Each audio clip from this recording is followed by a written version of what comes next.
Então, quais são os objetivos que a gente vai ter hoje aqui nessa aula? Eu preciso que vocês saiam daqui sabendo 4 coisas. Os pontos de referência anatômica no tórax do paciente, determinar as linhas verticais e horizontais. Depois que a gente consegue determinar as linhas verticais e horizontais, a gente pode dividir topograficamente o tórax do paciente em regiões torácicas. Então, a gente também vai ter que saber delimitar essas regiões torácicas, né? Até onde é a região infraclavicular, e de onde é que muda de região infraclavicular para a região mamária. Preciso que vocês saibam disso anatomicamente. E por último, e a parte mais importante da aula, é projetar os pulmões na parede do tórax. Ok? É a parte mais importante da aula porque o pulmão é uma víscera que está interna ao nosso corpo. Beleza? Então, e é muito segmentado. A gente sabe que o pulmão tem vários lobos, lobo superior, médio, inferior, pulmão direito, e o pulmão esquerdo, lobo superior e inferior. Diversas patologias do sistema respiratório podem não estar cometendo o pulmão como um todo, mas apenas um segmento dele, apenas um lobo dele. E é importante que vocês saibam identificar, né, porque os exames que a gente faz no sistema respiratório do paciente é um exame na superfície do tórax. Ou seja, vocês têm que saber aquele ponto ali da superfície do tórax onde vocês estão achando algum achado, onde, por exemplo, vocês estão percutindo e estão vendo uma massa 6 onde você deveria ouvir claro pulmonar, vocês têm que saber o que é aquilo do pulmão, ok? Então, se você está percutindo ali no sexto espaço intercostal, na linha, na região infraxilar, qual é o lobo do pulmão que você está analisando? Vocês têm que saber disso. Então, o ponto mais alto da aula aqui hoje vai ser essa parte 4, de projetar os pulmões na parede do tórax. Tranquilo, pessoal? Posso começar? Me deem um alô. Então, beleza, vamos lá. Eu vou passando, ok? E vou sempre perguntando se está tudo bem, se tem alguma dúvida. E aí, qualquer coisa, vocês levantem a mão e que eu volto aqui para a tela do Meet. E aí eu respondo a dúvida de vocês, porque eu vou estar lá na tela do slide para conseguir passar. Ok? E aí, para que eu ouça que vocês querem perguntar alguma coisa, não mandem logo no chat não. Levantem a mão, aí eu venho e vocês mandam no chat ou abrem o microfone. Então, vamos lá. Primeira coisa aqui, eu vou jogar para vocês alguns nomes e posteriormente a gente vai usando todas essas referências anatômicas aqui para chegar no nosso objetivo. O tórax, a gente sabe que a gente tem um tórax em uma topografia anterior, posterior e lateral. E nesse tórax, tanto anterior, tanto posterior quanto lateral, a gente tem pontos de referência anatômica, ok? Nós temos pontos de referência anatômica que é o ponto-chave para que a gente consiga basear a nossa técnica do exame, porque, de alguma forma, esses pontos de referência anatômica está correlacionado com o pulmão do paciente, né? Então, nós temos referências anatômicas que estão ali na região do ápice pulmonar, na região da base pulmonar, na região do lobo médio pulmonar, e a gente usa todas essas referências anatômicas para basear o nosso exame. Então veja as referências do tórax anterior que vocês precisam saber.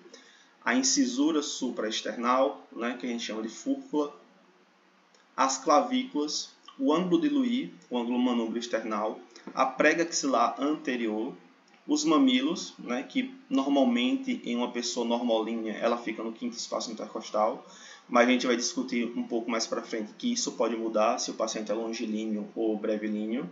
O ângulo de Charpy, né, que é o ângulo do rebordo costal, onde você tem um encontro do rebordo costal direito e esquerdo com o processo xifoide. E no tórax posterior do paciente, o que é que eu preciso que vocês saibam? A coluna vertebral, vocês precisam localizar a sétima vértebra cervical, a borda superior da escápula, que fica rente à segunda costela, a prega axilar posterior e o ângulo inferior da escápula, que fica rente à sétima costela. Então eu joguei algumas referências para vocês agora e com o passar da aula eu vou retomando algumas delas para vocês para que a gente consiga topografar o tórax do nosso paciente para assim realizar o exame, tudo bem? Vamos lá. Primeira referência importantíssima aqui, tanto para o exame respiratório quanto para o exame cardiovascular. O ângulo de Louis, né? O que é esse ângulo de Louis? O ângulo de Louis nada mais, nada menos é o ângulo do encontro do manúbrio do externo com o corpo do externo, né? E a importância dele é porque, veja só, aqui ó, o encontro do manúbrio do externo com o corpo do externo. Você tem esse encontro aqui. Isso faz uma angulação. E qual a importância dele? É porque sempre, né, na maioria das vezes, a gente não pode dizer sempre, esse ângulo aqui, se você desliza para a lateral, você cai em cima da segunda costela. Ou seja, o espaço intercostal que está depois do ângulo de Louis é sempre o segundo espaço intercostal. E isso vai ser muito importante para os focos cardíacos e para o nosso exame pulmonar. Então, a primeira referência anatômica que a gente tem é essa aqui, ó. Manúbrio, o corpo do externo, e você vê que tem uma angulação, ó, porque quando você traça uma linha que é paralela, né, e tangente nesse ponto aqui do manúbrio e nesse ponto do corpo do externo, quando essas linhas se cruzam, elas fazem uma angulação, ó. E essa imagem aqui dá para a gente ver, dá para vocês testarem isso em vocês. Vocês colocam um palito rente ao manúbrio e um palito rente ao corpo do externo. E vocês verem que no encontro, né, na articulação entre o manúbrio e o corpo do externo, você tem uma angulação sendo formada, né? E a gente chama isso de ângulo manúbrio external ou ângulo de Louis, o epônimo que a gente tem, né? E aí a gente vê aqui, ó, em pacientes que são magros, né, é muito fácil da gente ver, né? Mesmo olhando aqui, ele nem precisa palpar para ver, ó. Esse paciente aqui, é óbvio que aqui tem uma certa saliênciazinha e aqui é o ângulo de Louis. E aí a gente tem, se aqui é o ângulo de Louis, aqui, lateral ângulo de Louis é quem? É a segunda costela. Ó. Ângulo de Louis, onde está a seta, segunda costela. Ou seja, o espaço intercostal que está logo abaixo do ângulo de Louis é o segundo espaço intercostal. Aí vem terceira costela, terceiro espaço intercostal, quarta costela, quarto espaço intercostal. Então, é um ponto de referência muito importante para que a gente consiga contar as costelas do paciente. Não é isso? Porque tudo que a gente for fazer no exame do tórax e cardiovascular, então essa anatomia aqui já serve para a parte cardiovascular também, a gente vai se basear nos espaços intercostais para que a gente faça o nosso exame. E para que a gente ache os espaços, a gente tem que saber contar as costelas e os espaços. E o ângulo de Louis é uma abordagem muito importante que a gente tem para poder contar essas costelas e esses espaços. Tem diversas outras também que eu vou ensinar a vocês, mas quando a gente fala em espaços intercostais mais superiores, essa aqui é a principal referência que a gente tem. Vamos lá. A gente já falou sobre o ângulo de Louis. Agora vamos falar um pouquinho sobre o ângulo de Charpy, que é o ângulo subcostal. Esse ângulo ele é formado, ó, pelos dois rebordos costais, ó, rebordo costal direito e aqui a região do processo xifoide, ok? E vocês veem que isso também forma uma angulação. E a importância do ângulo de Charpy, além dela ser uma parte de referência para que a gente faça a expansibilidade do tórax anterior do paciente, não preciso que vocês saibam localizar esse ângulo de Charpy para que a gente consiga fazer a semiotécnica correta da expansibilidade no tórax anterior, é que o ângulo de Charpy é usado para definir o biotipo da pessoa, ok? Se esse ângulo aqui, ó, ele for 90 graus, a gente diz que a pessoa é normolínea. Menor de 90 graus, né, uma pessoa longilínea, e maior que 90 graus é uma pessoa brevilínea. Então, é a partir da análise desse ângulo de Charpy que a gente vai definir o biotipo da pessoa. E isso é muito importante porque, a depender do biotipo da pessoa, você tem mudanças anatômicas, principalmente no coração daquela pessoa. O coração ele pode ficar mais verticalizado, né? Ele pode ficar no quarto, no quinto, no sexto espaço intercostal, a parte do ictus. Então é muito importante que a gente saiba identificar se a pessoa é normolínea, longilínea e brevilínea para que a gente consiga fazer adequadamente o nosso exame. Então vamos lá, vamos discutindo mais um pouco de anatomia. E aqui, ó, paciente brevilíneo, mediolíneo e longilíneo, né? A depender do ângulo de Charpy, ó, um ângulo bem, né? Bem maior que 90 graus, tá vendo? Um ângulo 90 graus, né? As linhas estão perpendiculares do rebordo costal. E aqui um ângulo bem menor que 90 graus, né? Um paciente bem longilíneo, né? Pronto. Tórax anterior a isso. Agora vamos para o tórax posterior. Quais são as referências que eu preciso que vocês tenham na cabeça? A gente precisa saber a sétima vértebra cervical, né? Que a gente pode fazer uma flexão da cabeça do paciente, e quando vocês olharem aqui para a região cervical, vocês vão ter duas vértebras que vão estar proeminentes, né? Porque a gente tem 7 vértebras cervicais, só que a característica delas é ter o processo espinhoso curto. Só que quando você chega em C7, o processo espinhoso de C7 ele já é quase igual ao processo espinhoso de T1. Então, quando você coloca a sua mão aqui na cervical, você vai ver duas vértebras que são proeminentes, que são a C7 e a T1. Então, qual que você vai saber como é a C7? A C7 é a de cima, não é? E aí você pode tocar com dois dedos. Ó. Esse dedo você coloca em C7 e esse em T1. Você coloca os dois dedos e você faz isso. Ó. Você faz essa flexão. Podem fazer agora em vocês. As vértebras cervicais, elas são móveis, ok? Já as vértebras torácicas, elas têm muita pouca mobilidade. Então, se você coloca um dedo em C7 e outro dedo em T1, né, e você quer saber se realmente a de cima é C7, você coloca o dedo e faz uma flexão da sua cabeça. Você vê que apenas o seu dedo de cima vai mover, o dedo de baixo ele fica parado, porque C7, né, ela tem uma mobilidade muito maior, as vértebras cervicais. E aqui é muito importante quando a gente for fazer análise, né, vocês vão lembrar disso, da expansibilidade do tórax posterior do paciente através da manobra de Huaut, ok? Além disso, aqui no tórax posterior, a gente tem que ver a borda superior da escápula, que está rente à segunda costela, e a borda inferior da escápula, né, que logo abaixo da borda inferior, que está bem aqui, ó, na região da sétima costela e do sétimo espaço intercostal. Então, são essas duas referências que preciso que vocês tenham. As bordas superior e inferior da escápula. A superior está paralelo à segunda costela e a inferior ao sétimo espaço intercostal. E C7, a vértebra cervical mais proeminente, a última vértebra cervical. Pronto. Eu joguei para vocês as regiões do tórax. Né? Então agora a gente entra na segunda parte da nossa aula, que são as linhas do tórax. Né? E muitas dessas linhas são linhas imaginárias e algumas dessas linhas a gente usa pontos de referência para que a gente consiga traçar elas. Mas o mais importante aqui é que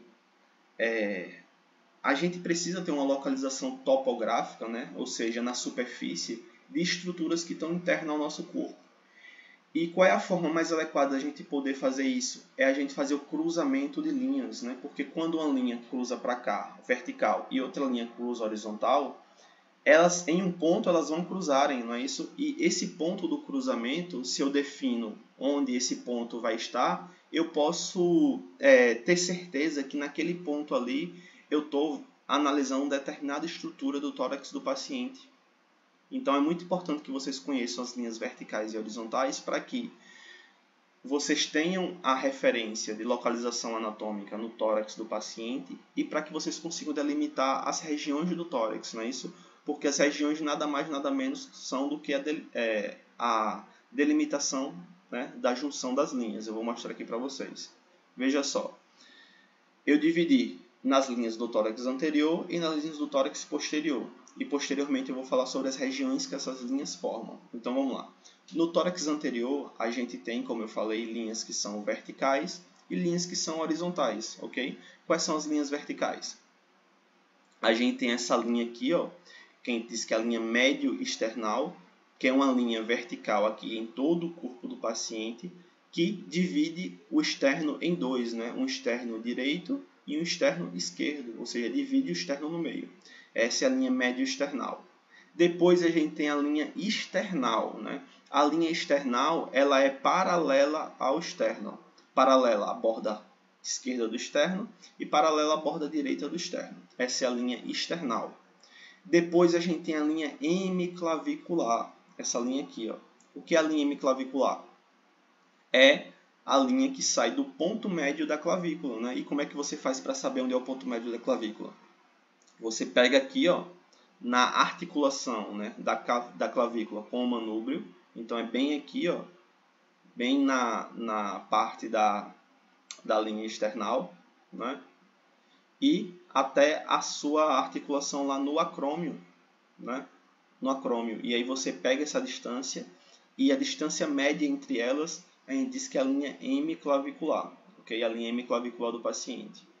E aí a gente tem uma linha acessória, né? Que não usa muito uma localização, né? Que é a linha paraexternal, né? O que é a linha paraexternal? É o ponto médio entre a linha external e a linha hemiclavicular. Ok? Essa é a linha paraexternal que muitas vezes a gente usa para definir os focos de auscultam, né? Ali o foco O foco pulmonar, por exemplo, né? O foco pulmonar, aórtico acessório, tricúspide.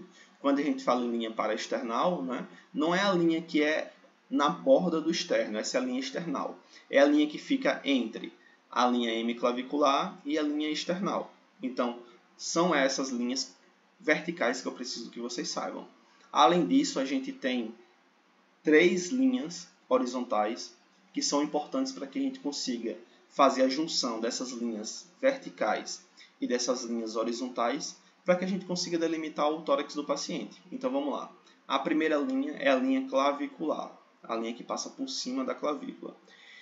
E aí a gente pode dizer que tem uma linha clavicular superior, passando na borda superior da clavícula, e uma linha clavicular inferior, passando na borda inferior da clavícula. Ou apenas uma linha clavicular, que está passando no meio da clavícula.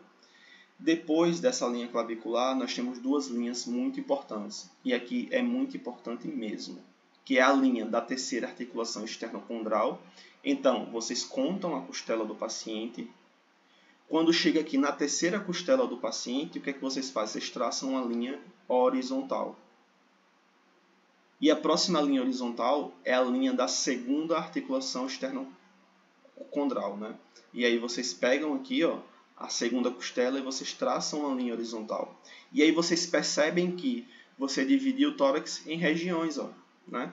Que a gente vai ver mais para frente, que é a região infraclavicular, região mamária e região inframamária. Mas como é que você ia saber, né? Se, por exemplo, eu coloco o paciente, ele tem uma lesão, né? Ele tem uma lesão bem aqui, ó. Como é que eu vou saber se eu posso descrever essa lesão no espaço mamário ou no espaço infraclavicular? Eu tenho que delimitar esses espaços. E aí como é que eu vou fazer? Eu já tenho minha linha médio-external aqui na minha cabeça, né? Eu não vou fazer no paciente. O que é que eu vou fazer? Eu vou contar as costelas do paciente. Primeira costela, segunda costela, terceira costela. Se está abaixo da terceira costela, é porque eu tenho aqui a minha linha horizontal, ó, da terceira costela. E se está abaixo dela, eu vou descrever que a minha lesão está onde? No espaço mamário do paciente. Ou seja, vocês têm que saber essas linhas horizontais para que você consiga topografar o tórax do paciente, para que você consiga descrever os achados nesse tórax. Então é de suma importância isso aqui. Vamos lá, e aqui, ó, né? As linhas clavicular superior, clavicular inferior, a linha da terceira articulação costocondral e a linha da sexta articulação costocondral, né? E aqui as linhas médio-external, external, né?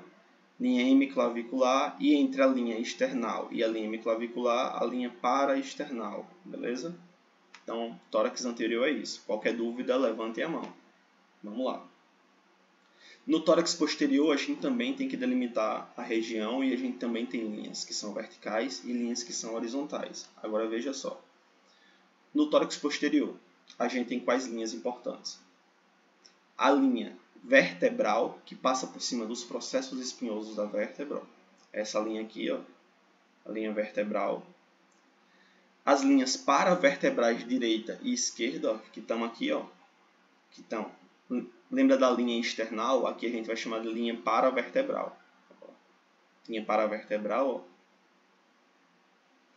A linha escapular, direita e esquerda, né? Aqui na margem medial da escápula. Lembra que quando a gente estuda a escápula, a gente tem uma margem medial, um ângulo, né? Um ângulo inferior e uma margem lateral. Se você pega o paciente, né? E você pega a borda, a margem medial da escápula dele, você traça uma linha, você chama isso de linha escapular. E tem uma linha que não aparece nessa imagem, ó, que ela vinha mais ou menos aqui, ó, bem do lado dessa linha escapular, que é a linha ângulo escapular.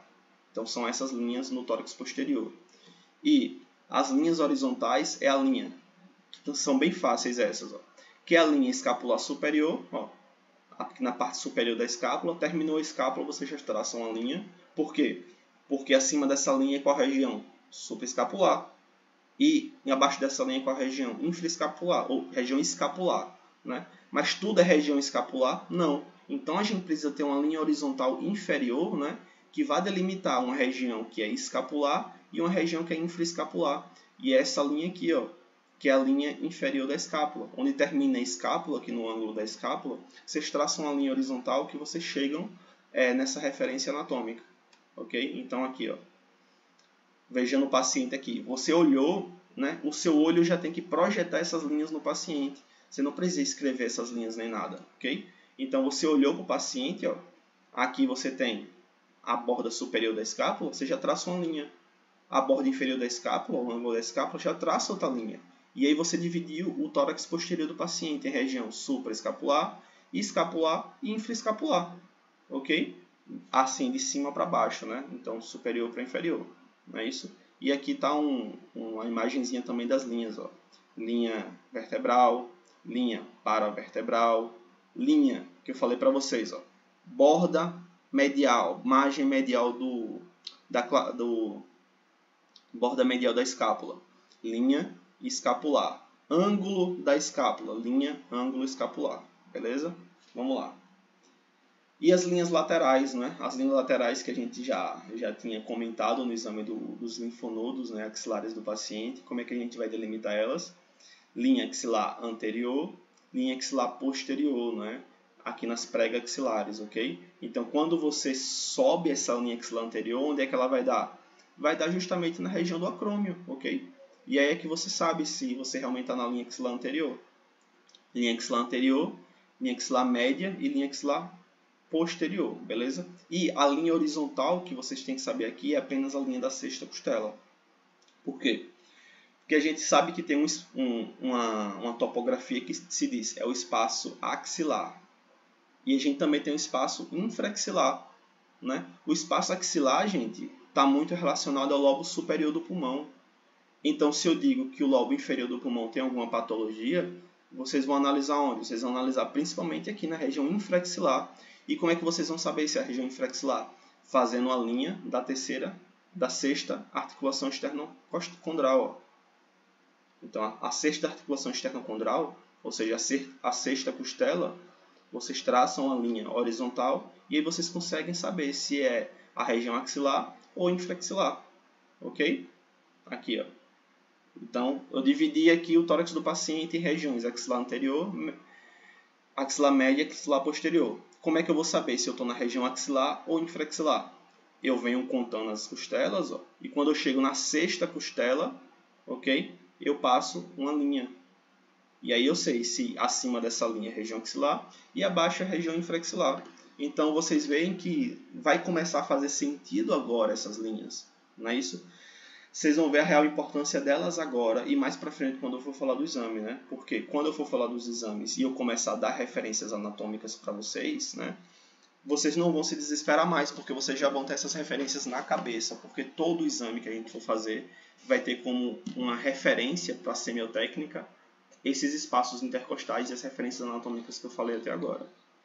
Então vamos para a terceira parte da nossa aula, que é delimitar as regiões do tórax, para por fim a gente projetar o pulmão na parede do tórax do paciente.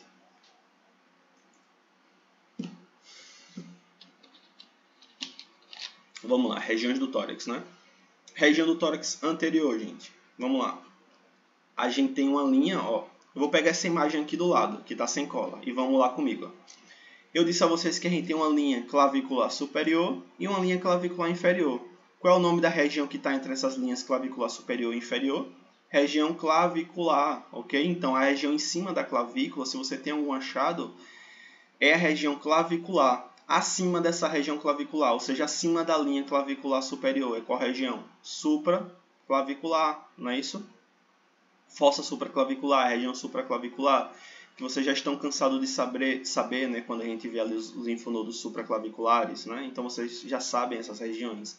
Mas veja, abaixo da linha inferior da clavícula, ó, fazendo, ó, onde a linha inferior da clavícula ela se junta com a linha external direita, ó, e a linha axilar direita do paciente, e até a terceira costela do paciente, a gente tem a região mamária. A gente desceu, né? Região clavicular, região mamária. A gente foi descendo.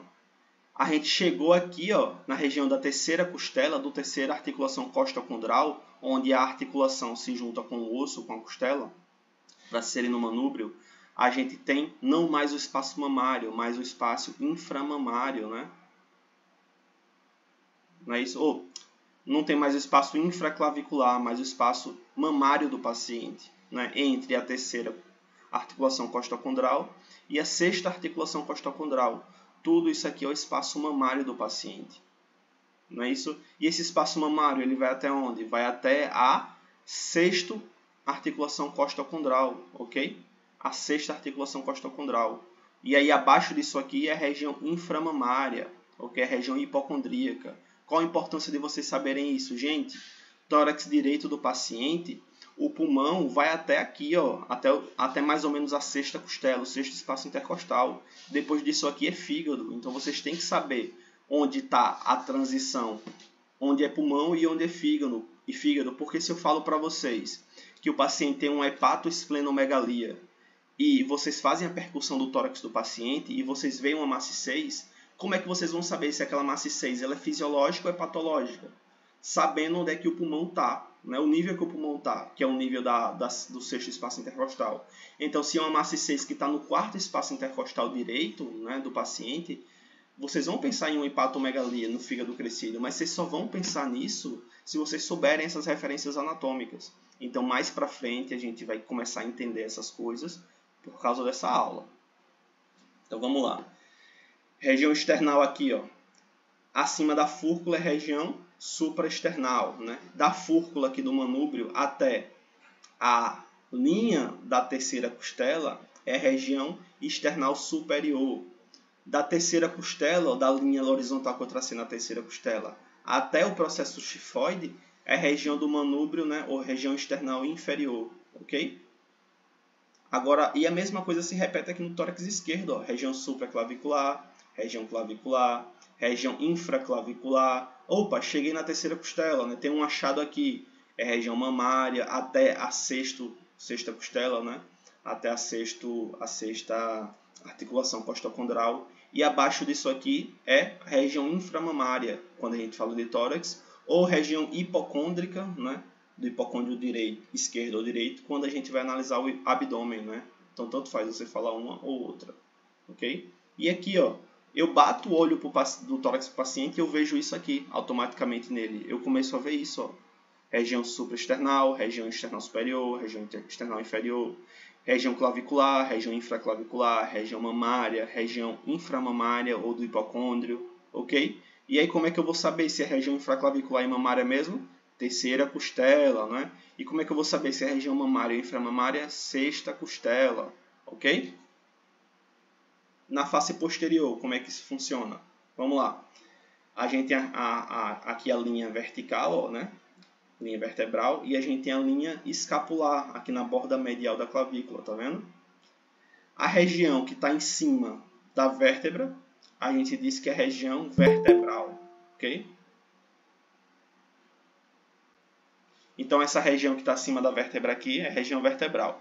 A região que está entre a vértebra e a margem medial da escápula, a gente chama de região inter, que está entre as duas, escápulo-vertebral, ou seja, entre a escápula e a vértebra, que é uma das regiões muito importantes, porque quando a gente vai fazer ausculta, quando a gente vai fazer percussão, a gente faz onde? Na região interescápulo-vertebral. Por quê?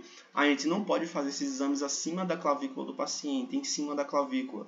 Então, a gente tem que fazer o exame nessas regiões, ok? Então, região interescápulo-vertebral. E como é que você vai saber se você está colocando o estetoscópio ali nessa região? Porque você sabe que uma parte é a vértebra e uma parte é a borda medial da escápula. Seu exame tem que estar entre essas duas, então não tem como você se confundir. Região interescápulo-vertebral, importantíssima. Fora essa, né, a gente tem as linhas horizontais, né, aqui da borda superior da escápula e da borda inferior da escápula, e a gente vai definir o tórax como região supraescapular, região infraescapular, ou região escapular e região infraescapular. Apenas isso, né? Tem alguns livros que trazem região espinhal, supraespinhal da escápula, infraespinhal da escápula, né? Como é uma anatomia aplicada para o exame, não tem relevância nenhuma, ok? Por quê? A gente não vai fazer exame em cima da clavícula ou em cima da escápula do paciente. Então não tem relevância nenhuma definir essa escápula em supraespinal e infraespinal, porque eu quero realmente afastar elas, né? Então o que me interessa é os espaços que estão entre a vértebra, a coluna vertebral, e essa escápula, né? E a região que está acima dessa escápula, que vai ter pulmão, né? Em cima da escápula tem o quê? Tem ápice pulmonar. região supraescapular, e abaixo da escápula tem bases pulmonares até T9 e T10, né? Então, região infraescapular. É o que importa para mim, ó. Vê aqui essa imagem. Olhou para o paciente e vocês têm que ver isso aqui, ó. Você tem que ver que aqui é a escápula, aqui é a escápula, aqui é a margem medial. Então, aqui é a região interescápulo-vertebral, ó, que eu vou fazer meu exame. É a borda superior da escápula, região supraescapular.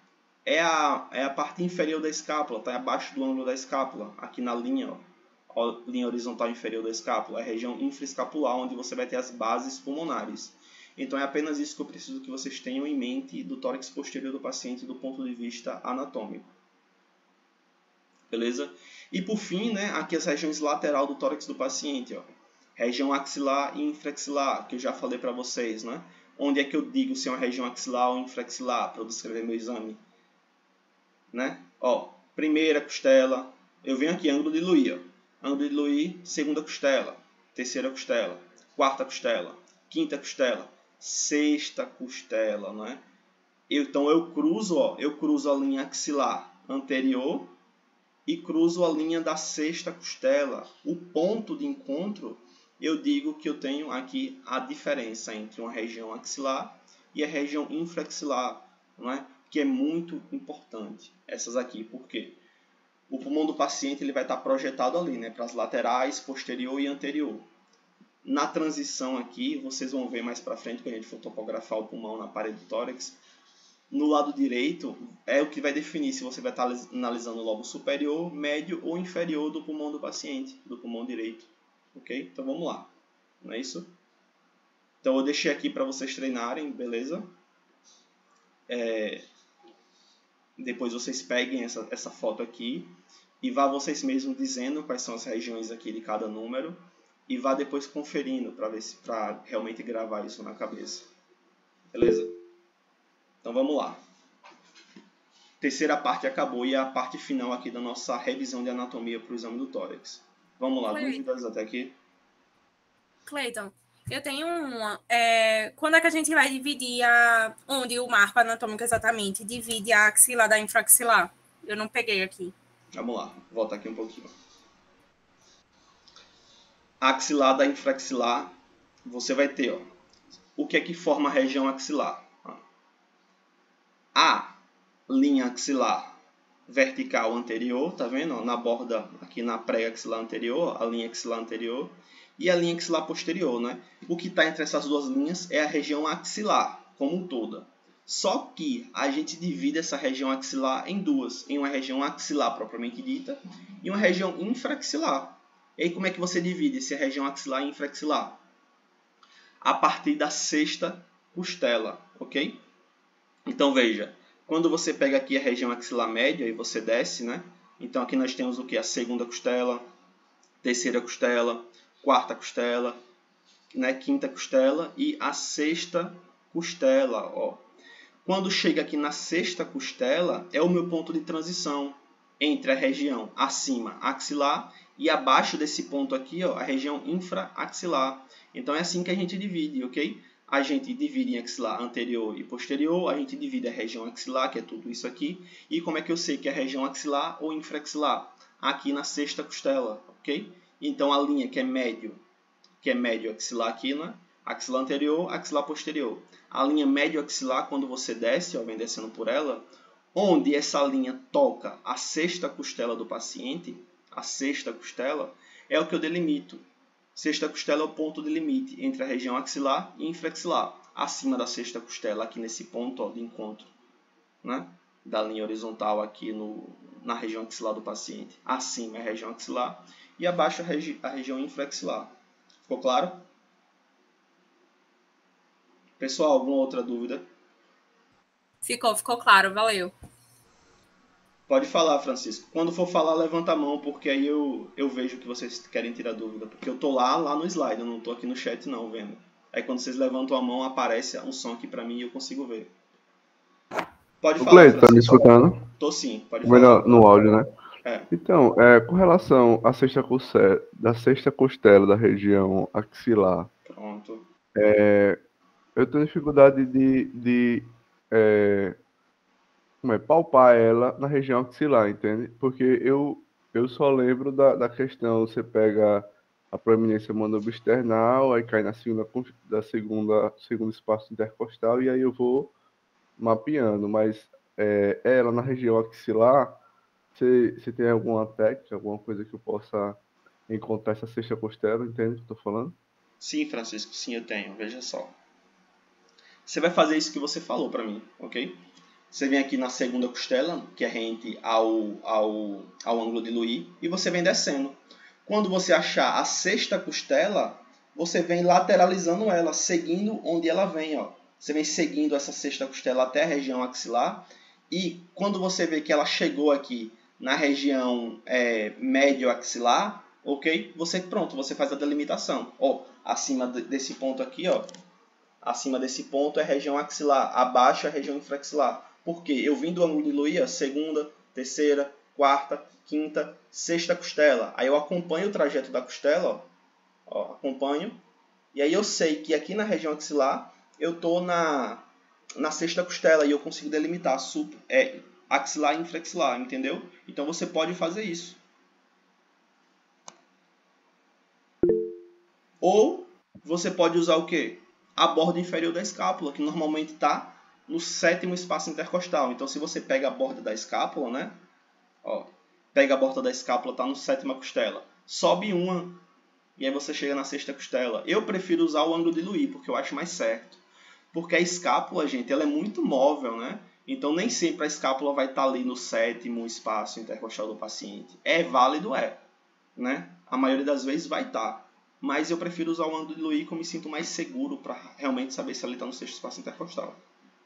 Alguma outra Pronto, dúvida, pronto. pessoal? Não, era isso mesmo. Obrigado. Então vamos lá agora para finalizar nossa aula de anatomia. Parte mais importante da aula hoje. Eu preciso que vocês saiam daqui sabendo de tudo disso aqui. Veja só. A gente agora vai projetar o pulmão no tórax do paciente. Vocês vão olhar para o paciente e vão pensar no pulmão dele desenhado aqui. Ó. O pulmão dele está desenhado. A gente vai fazer isso no tórax anterior, no tórax posterior e no tórax lateral do paciente. Então vamos lá com calma, ok? É informação que vocês têm que decorar, ok? Mas a gente vai com calma e qualquer coisa vocês me perguntam. Não é nada difícil de decorar isso aqui. Veja só.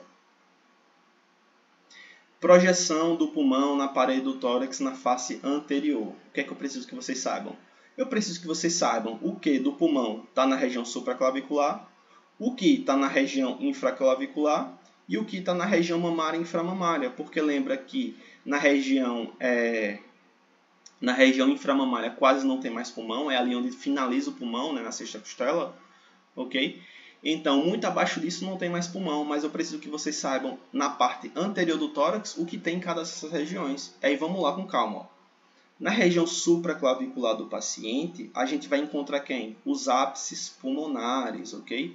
Então é por isso que a gente precisa auscultar, percutir a região supraclavicular, não é? Que a gente faz como? A gente faz, né, com a manobra com o dedo assim, não é? Ou a gente percuta em cima da clavícula. Por quê? É uma região muito importante, porque, veja só, qual é a região do pulmão que tem mais ar? Me falem aí. Vamos começar a dar aplicação para tudo logo. Não ouvi, Fernanda. A região que tem mais ar é o ápice. O ápice é a região do pulmão que tem mais ar. Por quê? Quando o ar entra dentro do pulmão, o ar ele sobe, né? O ar ele tende a subir. Então o ar se concentra nos ápices pulmonares.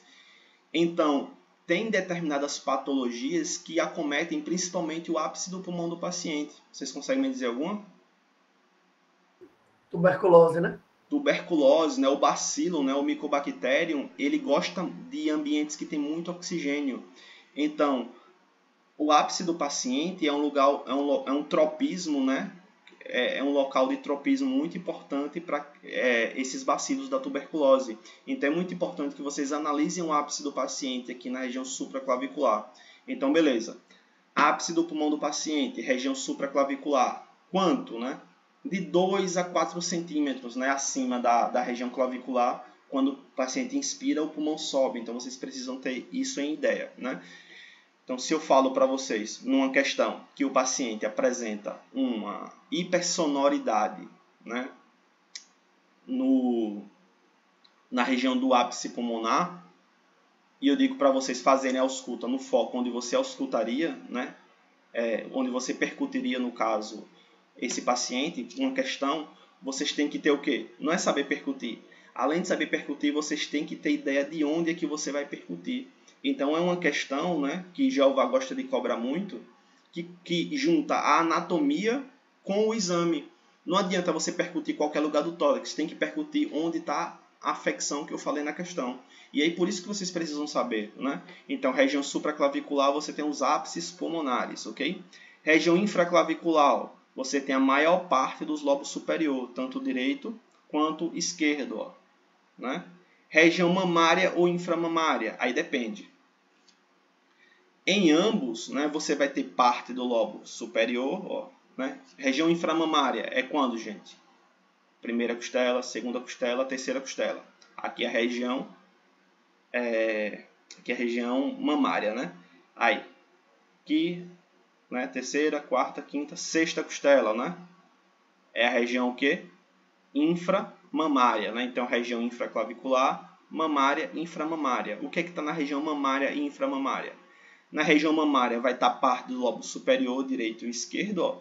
Agora, na região inframamária, né, você vai ter parte do lobo inferior do pulmão esquerdo, ó, só que é bem parte, porque o lobo inferior do pulmão esquerdo você só vai analisar mais no tórax lateral e no tórax posterior.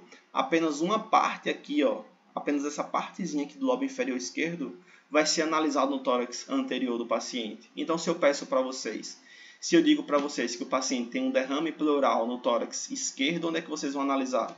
No tórax anterior? Não. Vocês vão ter preferência para analisar na região lateral do paciente, que eu vou mostrar a vocês, e no tórax posterior do paciente, porque é onde se projeta o lobo inferior do pulmão, não é isso? Agora, no tórax direito do paciente muda a história. Por quê? Diferente do pulmão esquerdo, o tórax direito do paciente tem um lobo médio, né? Não é mais lobo superior ou inferior apenas. E esse lobo médio, ele está muito aqui, ó, nessa região, tá vendo? Nessa região inframamária direita. Então, ó, primeira costela, segunda costela, terceira costela, né? Então, aqui eu tenho minha região infraclavicular. Da terceira até a sexta, terceira, quarta, né? Quinta, sexta, né? Na região mamária eu tenho quem? Eu tenho o lobo médio, né? E na região inframamária, um pedacinho apenas do lobo inferior do pulmão direito, né? Então, a região mamária direita do paciente, eu tenho o lobo médio do pulmão dele. Vocês precisam saber disso, beleza? Aqui, ó. Na região mamária da mama, ó. Pegou aqui a mama, percutiu, né? Aqui é o lobo médio do paciente, né? Se você achou algum achado aqui patológico, é um achado que está cometendo o lobo médio do pulmão do meu paciente, ok? Então, tórax anterior, essas são as projeções que eu preciso que vocês saibam. Tórax posterior é a parte mais fácil, né? É a parte mais fácil que tem, veja só. O tórax posterior, ele é quase todo lobo inferior. E aí, o que é a divisão? A divisão vai ser aqui, ó, em T3. Então, vocês contam. C7, T1, T2, T3. Chega em T3, você tem o início da fissura oblíqua, né? É a fissura que divide o pulmão em lobo superior e inferior, ok? Então, a partir de T3, quando você for percutir a região interescápulo-vertebral, lembra que é apenas aqui que a gente percute até acabar a escápula? É tudo lobo inferior. Então, área supraescapular, tudo lobo superior. A área que está abaixo de T3, né? É tudo os lobos inferiores, ó. E a região infraescapular, tudo lobo inferior, é tudo inferior, né? E o pulmão, gente, vai até onde? Você vai percutir até aqui a última costela? Não. O pulmão vai até T10, né? T9 e T10 é onde o pulmão está. Na inspiração profunda, esse pulmão pode descer até T12. Beleza? Mas vocês não vão fazer nada que ultrapasse isso, né? Vocês não estão analisando o pulmão. E é por isso que vocês precisam saber disso aqui, porque quando você for ver a expansibilidade da base do paciente, você tem que estar com seus polegares em T10. Não adianta chegar, vou colocar pelo olho. Não vai. Você tem que ter segurança que ali é T10. Ok? E aí como é que a gente faz? Né? Vamos lá. Como é que a gente faz agora que a gente manja muito da anatomia? Ângulo da escápula está onde? No sétimo espaço intercostal, né? Então, oitava costela, nona costela, décima costela. Acabou, estou em T10. Né? Então, pelo ângulo inferior da escápula, você chega a T10 rapidinho. Não precisa vir de C7 até T10, para que vocês saibam que aqui é T10. Beleza? E no tórax lateral do paciente, a gente vai ter tórax lateral direito. A gente vai ter o lobo superior na região axilar. Região axilar é o lobo superior do paciente. E região infraxilar, uma partezinha aqui do lobo médio, ó, só essa partezinha aqui, ó, né, do lobo médio, ok? E o lobo inferior, né, do paciente, o lobo inferior do pulmão do paciente, região infraxilar, ok? E no tórax esquerdo a mesma coisa, região axilar superior, é todo o lobo superior do paciente, né? Região infraxilar é a partir daqui, ó, né? Então você tem uma parte do lobo superior e uma parte do lobo inferior do paciente. Beleza? Pessoal, alguma dúvida? É decorar. É bem intuitivo, na verdade, ok? Não é 100%, vou decorar, né? Você consegue imaginar, ok? Tendo as referências. Você consegue imaginar que supraclavicular é o ápice. Então, clavicular ali, né? Abaixo do clavicular, você já tem um lobo superior, né? Na região inframamária, você tem o quê? Lobo inferior. Como é que eu posso falar para vocês? Não tem muito que eu possa fazer aqui por vocês. Vocês têm que ter isso em mente. Ler 1, 2, 3, 4 vezes já era, pessoal. Vocês não esquecem mais nunca, ok? É algo muito importante. É tanto que eu não ia começar nenhuma revisão sem dar isso aqui para vocês. Porque tudo que a gente vai ver a partir de agora é com base nisso. Tudo, tudo. Nada vai fugir disso aqui. Tudo bem? Dúvidas? E aqui eu deixei um slide final para vocês. Como é que vocês devem fazer o exame de vocês, né? Então, se eu estou examinando o lobo, né? Então vamos lá. Pulmão direito anteriormente, né? Então, pulmão direito anteriormente, né? O que é que eu vou analisar no pulmão direito anteriormente? O lobo superior, médio e uma pequena parte do lobo inferior. Ok? Então, é isso que eu tenho que vocês coloquem na sua mente, né? Que o pulmão esquerdo anteriormente, você está analisando o lobo superior e inferior apenas, né? O pulmão esquerdo posteriormente, você está analisando uma pequena parte do lobo superior, aqui na região supraescapular, e todo o resto é lobo inferior, né? Região interescapulovertebral, lobo inferior do pulmão esquerdo e direito. Região infraescapular, lobo inferior do pulmão direito e esquerdo. Eu deixei aí mais ou menos uma colinha para vocês, né? Mas é isso que eu preciso que vocês tenham em mente. Beleza? Vamos lá. Primeira parte da nossa revisão, ok. Alguma dúvida? Vamos para o exame? Vamos lá.